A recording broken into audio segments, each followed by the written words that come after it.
pupunta sa print store para sa school ko. Mga papel ko'y ipapaprint lang sana. Hindi ko alam doon pala kita makikilala.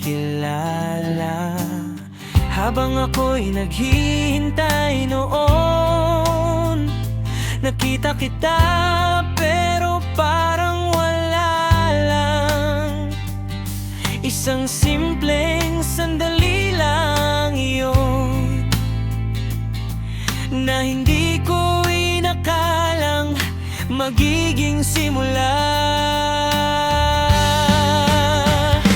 Nang matapos ang aking paghihintay, mga documents ko'y tinitingnan ko lang.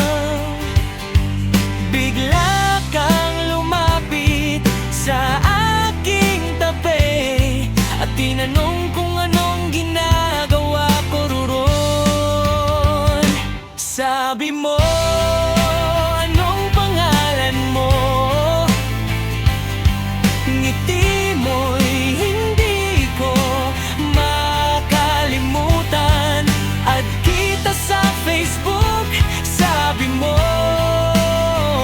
At sabi ko naman, okay lang. Doon nagsimula ang kwento natin sa simpleng chat at kamustahan. Hindi ko alam sa paglipas ng panahon,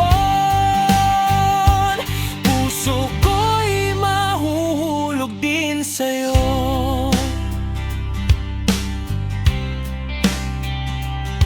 Simula noon palagi kang nagchat-chat, araw-araw tayong nag-uusap. Hanggang isang araw tinanong mo ako kung pwede mo ba akong ligawan. Sabi mo pa, baka may magagalit, kaya dahan-dahan mong sinabi.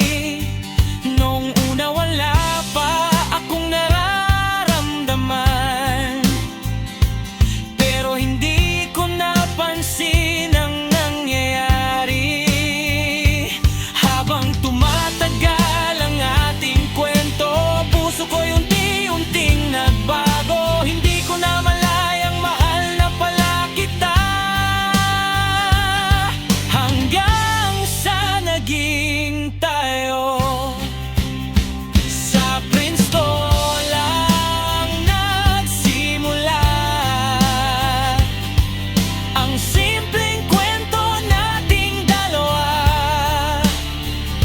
Sa isang ngiti at isang ad sa FB, nahanap ko pala ang pag-ibig ko sa'yo.